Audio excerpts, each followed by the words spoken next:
And tonight we start with the news that The Times has learnt that Boris Johnson will apologise to the COVID inquiry next week and admit that he unquestionably made mistakes and that his government were initially far too complacent and underestimated the risks posed by the virus. He will, however, also insist that the decisions that he took ultimately saved hundreds of thousands of lives. Well, earlier, The Times political editor Stephen Swinford talked Ed Vaizey on Times Radio through the detail. Essentially, there are two strands to what Boris Johnson is going to tell the COVID inquiry next week. The first is there is something of an apology, not an insignificant apology. He will give an unreserved apology and say that initially his government was far too complacent and vastly underestimated the risks posed by the virus. And that extends to him as well personally. He said he's like expected to say that he had a basic confidence that things would turn out to be all right, that they'd turn out to be okay. Clearly, they did not. And he is going to say that unquestionably mistakes were made. But at the same time, he's also going to argue that, look, I think we got the big decisions right, and we ultimately saved hundreds of thousands of lives in doing so. That's right. And one of the big things is, which came out of the Matt Hancock evidence this week, is with hindsight, they should have locked down 3 weeks earlier than they did. What is Johnson going to say about that? He says that I locked down at the right time, and he says he highlights new advice which we didn't know about before from Chris Whitty, the chief medical officer, who was raising concerns about what was called behavioural fatigue in the run-up to the first lockdown. And he was saying if we went too soon, there was a risk that people would just become completely disenchanted. And so he says that on the timing of it, he thinks he got it right. Now, there are lots of people that are disagreeing with that publicly. Matt Hancock, the health secretary we saw this week, several others have said that he should have gone sooner, but he thinks he got that about right. But one of the things I think he may apologise for is the fact that in a sort of Boris Johnson-esque way and a sort of carry-on spirit, he was quite visible in ignoring the kind of precautions that people were already taking before the lockdown. So one of those was he shook hands with people, and he says that was a mistake, and that he suggests that he should not have been shaking hands with people, which is kind of obvious in hindsight, but there you go. And there's kind of like the main point he makes is that he thought, and others thought, that this was going to be a virus like something like SARS or BSE or other kind of big health threats that had happened, and they hadn't materialised into anything, and that's where he thinks he got it wrong. Stephen Swinford speaking to Ed Vaizey on Times Radio earlier. Well, that story makes the front page of your copy of The Times tomorrow, and you can read more from Stephen right now on the Times website and app with a digital subscription. Well, meanwhile today, Matt Hancock has given his second day of evidence at the COVID inquiry. He admitted that his rule-breaking affair with an advisor damaged public confidence in the COVID restrictions. Well, what I'd say is that the lesson for the future is very clear, and it is important that those who make the rules abide by them, and I resign in order to take accountability for my failure to do that.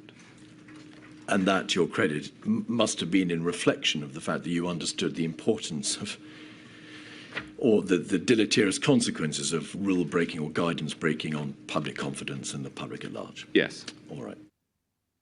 Blimey, the pauses there, doing quite a lot of work. Well, speaking to me now, joining us now is Dr. Bharat Pankania, Senior Clinical Lecturer at the University of Exeter Medical School. Bharat, hello, good evening. Hello, good evening, Darren. Good evening.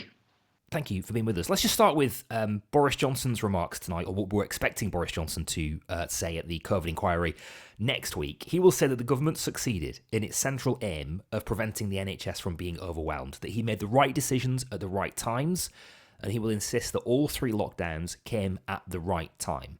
Do you agree? No, of course not. And let me expand.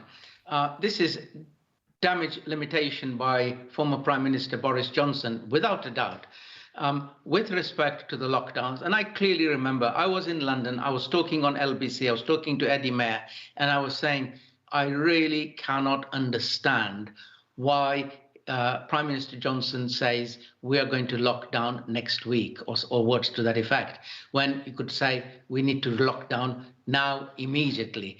The other things are, in his statement he says he thought it would be a bit like SARS-CoV-1.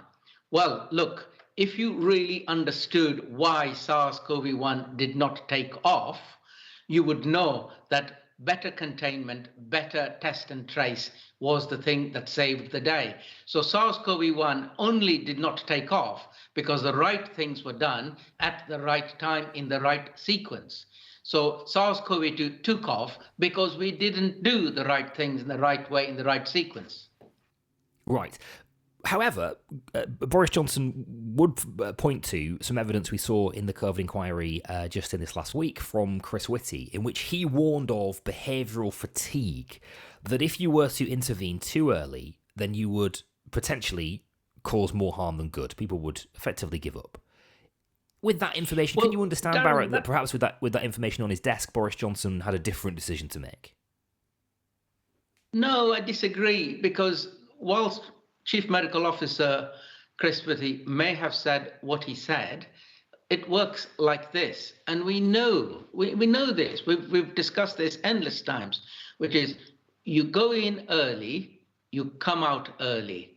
You go in late, you have a prolonged lockdown. So as a result of going in late, we had a much more prolonged lockdown and therefore fatigue. And not only that, we had 3 lockdowns. So if you had gone in early, short, sharp restriction of movements, etc., we would have been out of it a lot sooner. Yeah, okay. Can I draw you on something that Matt Hancock said as well in his evidence this week? He said he sort of effectively defended his decision, incredibly controversial, a real talking point of the pandemic, to discharge hospital patients into care homes without testing them for COVID-19. He described that as rational and reasonable. Do you agree?